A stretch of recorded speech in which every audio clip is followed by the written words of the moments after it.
Buenos días con todos. Entonces, vamos a continuar las exposiciones con la parte de dermatología.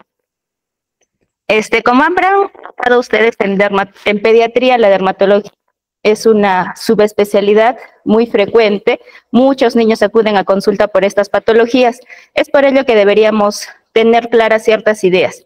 Obviamente es muy difícil hablar de toda la dermatología en esta exposición, por lo que he traído algunos casos que nos podrían llevar a tener algunas enseñanzas.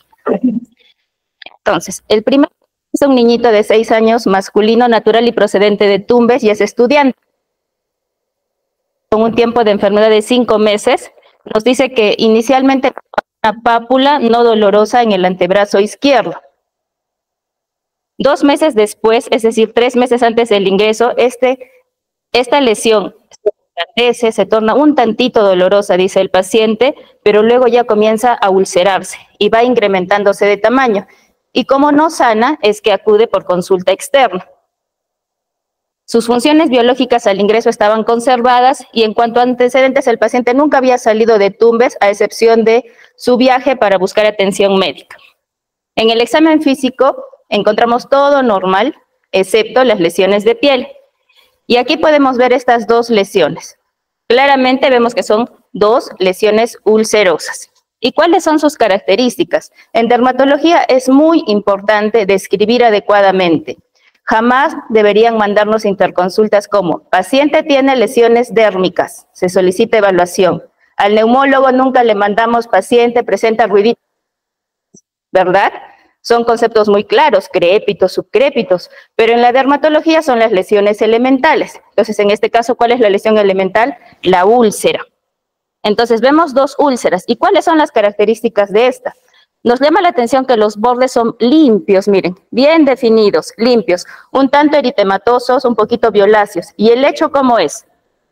Limpio también, no tiene mucha fibrina, no hay pus. Y aquí la clave: si nosotros introducimos nuestro dedo, digamos, por debajo de la úlcera, entra con normalidad y eso se llama bordes socavados. Y esa es la clave para hacer el diagnóstico. Entonces tenemos una úlcera crónica de 5 meses de evolución. Cuando nosotros querramos hacer diagnósticos, nunca deberíamos pensar solo en uno. Tenemos que pensar en múltiples diagnósticos diferenciales. Y es así que nosotros propusimos estos diagnósticos: infecciosos y no infecciosos. Los infecciosos, a la cabeza, pues las micobacterias atípicas, Leish, TB, entamoebis tolítica o alguna úlcera tropical. Y en las no infecciosas, un pioderma gangrenoso, pero un poquito alejado, ya que la característica de esta es que es muy dolorosa, mientras que nuestra úlcera no lo era. Hacemos nuestro plan de trabajo, nuestro PPD salió negativo, se va alejando la TB, y en la placa solo vemos ligera acentuación para ilear, nada más. Y en la histopatología, eso es una herramienta muy importante en nosotros en dermato, ¿qué podemos notar? Nuestra epidermis está un tantito hiperplásica, pero lo llamativo está aquí en dermis, hay infiltrados. ¿De qué? Todavía no lo sabemos. A mayor aumento vemos que este infiltrado que estaba en dermis papilar reticular se extiende hasta grasa. Y acá vemos estas zonas rosadas, estas son zonas eosinofílicas. Y las zonas eosinofílicas nos traducen necrosis grasa. ¿Bien? Entonces, continuamos con nuestro plan de trabajo. Ya tenemos los cultivos. Para Mycobacterium tuberculoso negativo y para Mycobacterias atípicas también. Pero ya teníamos herramientas que nos podían hacer pensar en nuestro diagnóstico. El paciente tenía un antecedente epidemiológico de estar en Tumbes, una clínica de úlceras socavadas no dolorosas crónicas, y en la histopatología veíamos necrosis grasa. Y eso es la triada característica de la úlcera de Buruli. Bien, entonces a nuestro paciente, así era como comenzó, le dimos rifampicina y claritromicina por 8 semanas y miren cómo va resolviendo la úlcera. Entonces, ¿qué nos debemos llevar? En este caso, el agente es el Mycobacterium ulcerans, que tiene una toxina que produce necrosis grasa, y por eso es la característica de la lesión. Es crónica, es una úlcera limpia, no dolorosa, de bordes socavados. Diagnóstico: antecedente epidemiológico, la clínica, biopsia, cultivos. A veces no nos salen positivos en piel, pero siempre hay que pedirlos, y la prueba terapéutica, como en nuestro paciente. Rifampicina, claritromicina, alrededor de 8 semanas, o si no, también alguna quinolona, aunque la respuesta no es tan buena. Tenemos un segundo caso Esta es de una niñita más pequeña, de 2 años, 6 meses, es natural procedente de Lima. Ella viene con un tiempo de enfermedad de 2 años, es decir, que más o menos la mamá nota las lesiones a partir de los 6 meses, y estas son lesiones dérmicas difusas, manchas, pápulas, placas de color marrón, algunas veces pruriginosas, refiere la mamá, y solo por eso va a la consulta externa. En las funciones biológicas todo normal, al igual que en los antecedentes, no había nada contributorio en los patológicos, y en el examen físico lo único positivo era el examen de piel. Y aquí tenemos una pequeñita con una fascia incaracterística, y ya podemos ir viendo algunas lesiones, ¿no?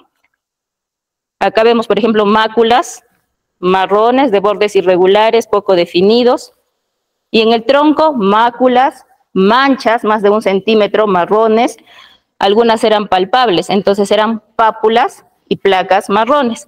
Pero en esta imagen hay unas zonas eritematosas, ¿sí? Quiero que se lleven estas lesiones eritematosas. La paciente decía que cuando había una fricción o se rascaba en esa zona, se le formaba como una ronchita. Y seguimos examinando a la paciente y vemos las mismas características. Máculas, pápulas, manchas, marrones en toda la superficie corporal. Aquí igual en su manito.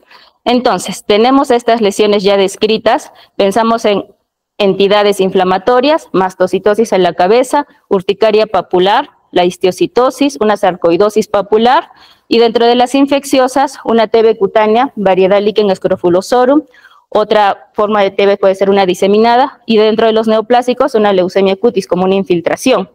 Entonces, proponemos el plan de trabajo básico, ¿no? Para arrancar.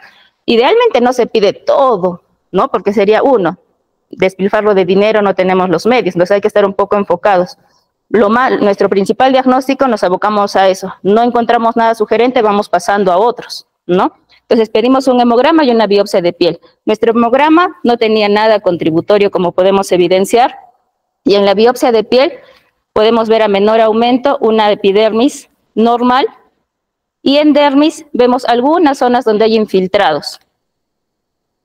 A mayor aumento vemos que estos infiltrados están tanto en dermis reticular como en dermis papilar. Y a mayor aumento vemos qué lesiones, qué células pues son este infiltrado. Y nos llama la atención que son células de citoplasma amplio. Y los núcleos, algunos parecen bilobulados, ¿no? Nos hacen pensar en huevos fritos, y esa es la clave. Aquí tenemos una tinción de azul de toluidina, donde podemos ver que en el citoplasma se ven más claro estos gránulos. Entonces, ¿qué células son que parecen huevo frito y tienen gránulos en el citoplasma?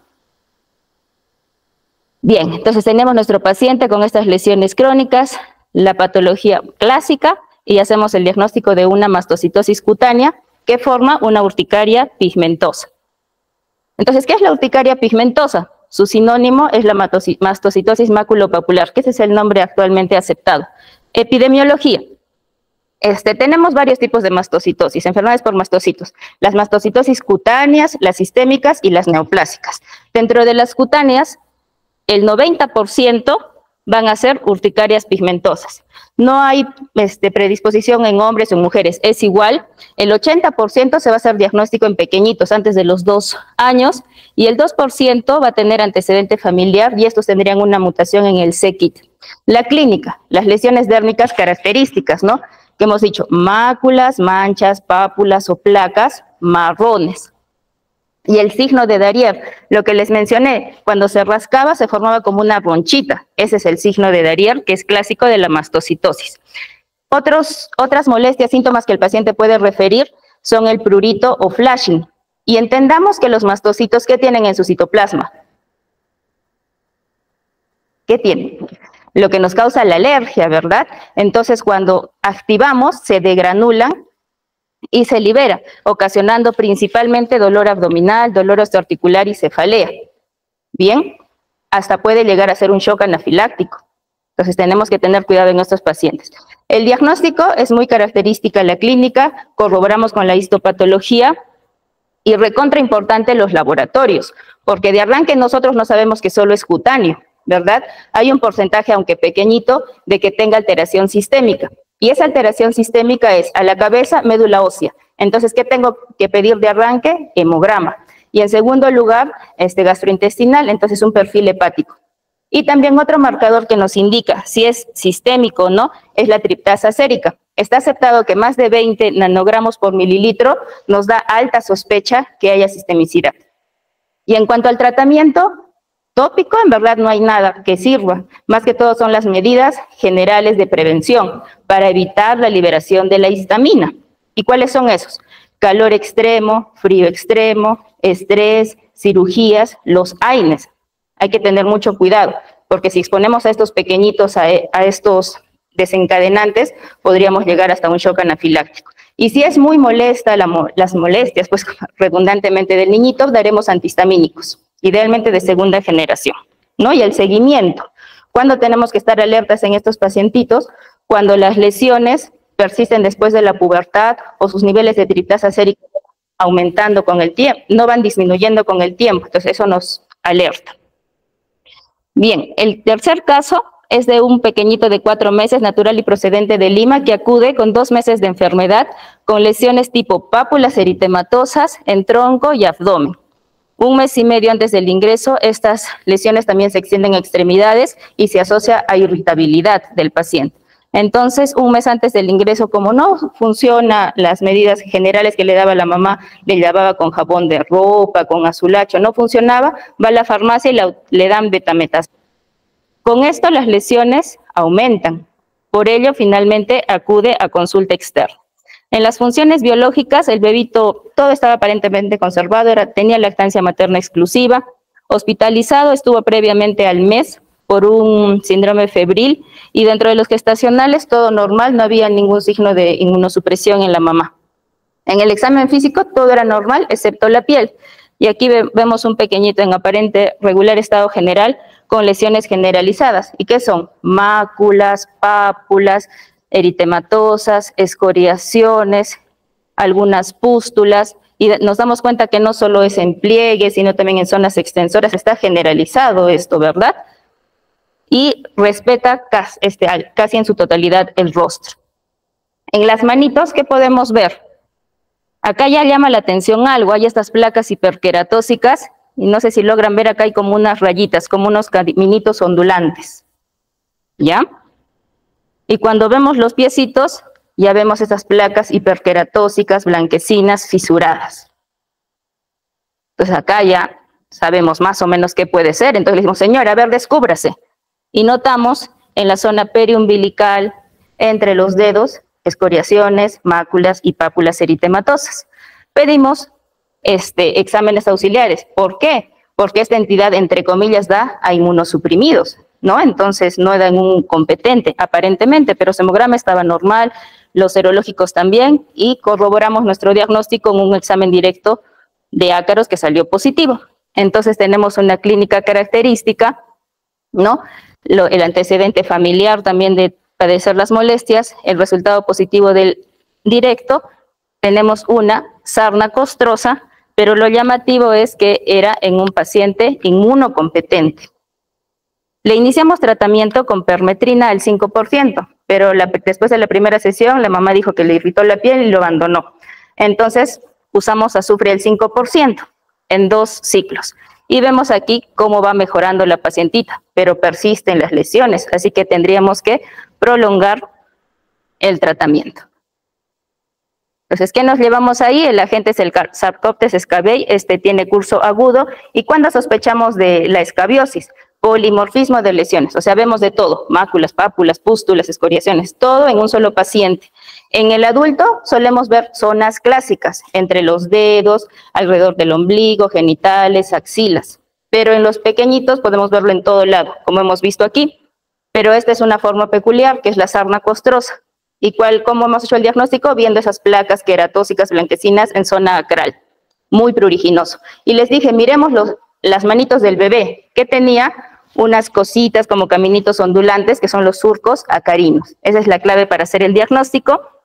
Y en cuanto al tratamiento, pues damos permetrina de arranque, si no lo toleran azufre, y la ivermectina no podemos darle muy pequeñitos, solo cuando tienen más de 15 kilos a dosis de 200 microgramos por kilo. Y ya para acabar, nuestro cuarto caso Este es de un pequeñito de 5 años, natural y procedente de Loreto. Tiene 2 años de enfermedad. Refiere que presenta inicialmente un nódulo eritematoso que no le dolía en la zona inguinal izquierda y drenó espontáneamente contenido purulento y dejó una cicatriz. 1 año, 6 meses antes del ingreso, en el mismo lugar donde había esa cicatriz, comienza a aparecer una pápula eritematosa pruriginosa que fue creciendo de manera centrífuga y exofítica. 1 año antes del ingreso, otra lesión aparece, pero ya no en esa área, sino en la pierna izquierda, y esta era anular y de bordes elevados. Las funciones biológicas todas conservadas. Y antecedentes, su abuelito había fallecido por tuberculosis cutánea. En el examen físico todo estaba adecuado, excepto la piel. Entonces, ¿qué podemos ver aquí ya de arranque? Que son lesiones dérmicas que afectan el miembro inferior izquierdo. Y esa es la de la zona inguinal. ¿Cómo describimos esto? Esta es una placa eritematosa de superficie rugosa, verrucosa, con algunas zonas de descamación blanquecina gruesa, y aquí vemos la área cicatrizal que nos habían descrito ya en la historia clínica. ¿No? Aquí podemos ver que es placa, por eso está elevado. Y esa es la lesión inferior de pierna. Igual es una placa, pero ¿qué llama la atención? Que el centro está atrófico, es cicatrizal, va creciendo y como que los bordes son activos y el centro como que va sanando, la misma forma de los hongos, ¿no? Pero esto es algo ya más crónico. Entonces tenemos una placa verrucosa y una placa con centro atrófico. Entonces igual pensamos en cosas infecciosas versus no infecciosas. Dentro de las infecciosas, obviamente la TB, pero ¿qué forma de TB? ¿Será un lupus vulgar, una TB verrucosa, un cromomicosis, esporo, fusariosis o Leish verrucosa? Todas estas nos dan, y el paciente venía de una zona que nos hace sospechar de cualquiera de estas entidades. Y en las formas tumorales, ¿dónde podemos encontrar así lesiones verrucosas? Un carcinoma epidermoide verrucoso. Le hicimos los exámenes complementarios y nuestro PPD salió en 11. Entonces ya nos llama la atención. Nuestra placa de tórax había asentación de la trama parailiar. Y en la histopatología, ¿qué vemos? Si hemos visto en los casos anteriores, la epidermis era delgadita, ¿verdad? Pero acá ya esta epidermis es hiperplásica, la vemos toda grande. Y la acción podríamos decir que está aquí en la dermis. Vemos que hay un denso infiltrado, ¿no? Celular aquí en todas estas zonas. Vemos algunas células citoplasmáticas, células gigantes, neutrófilos. Esta biopsia fue tomada de la segunda lesión. Y vemos el mismo aspecto, ¿no? Una hiperplasia de la epidermis toda grande con el infiltrado en dermis. Y aquí podemos ver el infiltrado, la reacción granulomatosa. Le hacemos tinción de Ziehl-Neelsen buscando VAR, pero nos sale negativo. Ya nos llegan los estudios microbiológicos. Entonces tenemos cultivo para hongos, de los que habíamos sospechado, negativo. Leishmania, negativo. Y para TB también nos salió negativo. Pero nosotros ya teníamos una clínica sugerente, ¿verdad? Esas 2 placas verrucosas. Un PPD que nos salió en 11, era positivo. El antecedente epidemiológico del abuelito fallecido. Entonces nosotros, con la patología adicional, ya pensamos que era una tuberculosis cutánea. Bien, y iniciamos el tratamiento antituberculoso. Y a los 6 meses de haber estado tomando el tratamiento, vemos cómo las lesiones han resuelto. Y eso es lo que conocemos como respuesta terapéutica.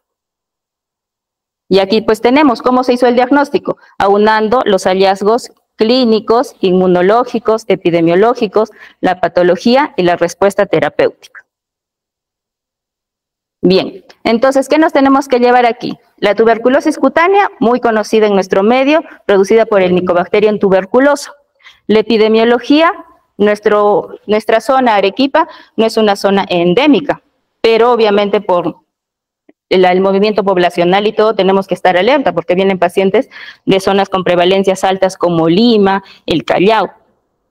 En cuanto a la epidemiología, el 14% de todas las tuberculosis son cutáneas y de esas el 1% el 14% es extra pulmonar, y de esas el 1% es cutáneo. Aunque parezca que es un porcentaje muy pequeñito, siempre debe estar en nuestra mente en cuanto a los diagnósticos diferenciales. Y cuando nosotros digamos tuberculosis cutánea, no debemos dar ese diagnóstico así a la ligera. O sea, tenemos que tener cierto criterio y pensar en alguna de las formas de tuberculosis. Bien, y aquí podemos ver algunas de las principales, por ejemplo, el chancro, la escrófula, periorificial, la TB, los gomas, la TB verrucosa, el lupus vulgar, que es nuestra forma clínica presentada, y las tuberculides. Entonces, estas son las formas de tuberculosis. No voy a ahondar más porque esto ya es otro tema de exposición. En cuanto al diagnóstico, ya hemos podido ver que es una suma. Bien, una suma tiene que tener antecedente epidemiológico, una clínica sugerente, el inmunológico, histopatológico, imagenológico y la prueba terapéutica. Y en cuanto al tratamiento, es idéntico a nuestro esquema propuesto para afectación pulmonar, 2 meses con las 4 drogas, y la segunda fase, idealmente son 4 meses, pero a veces en la piel no responde en 4 meses, entonces tenemos que prolongar el tratamiento. ¿Y hasta cuándo se prolonga la segunda fase? Hasta que tengamos negatividad de nuestros criterios diagnósticos. Ya está. Y eso es todo, compañeros.